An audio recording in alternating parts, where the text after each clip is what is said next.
কি বলবো গাইস তোমাদেরকে, তোমরা যে বলছো যে দিদি ভিডিও দাও, দিদি ভিডিও দাও, আমি ভিডিও দেওয়ার মতন নেই এখন, বুঝতে পেরেছো? তো কি করব, তোমরা এত যখন রিকোয়েস্ট করছো তোমাদের জন্য এক দুটো আমি ভিডিও ছাড়বো। আর আমার বিশাল শরীর খারাপ, তোমরা আমাকে দেখে বুঝতেই পারছো আমার এরকম চোখ মুখ থাকে না। তো আমার এরকম চোখ মুখ হয়েছে, কি বলবো, পুরো মানে শুকনো শুকনো লাগছে। একেই তো আমি শুকনো হয়ে গেছি মেয়ে হওয়ার পর থেকে, আর আরও শুকনো লাগছে। আর আমার মাম্মামেরও বিশাল শরীর খারাপ, ওর সর্দি কাশি লেগেছে ঠান্ডায়।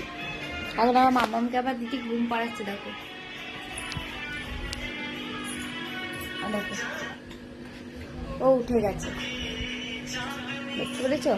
আর আমার এত শরীর খারাপ, কি বলবো, তোমরা বলছো যে দিদি ভিডিও দাও, আমি তোমাদের জন্য তাহলে দু একটা ভিডিও ছাড়ছি।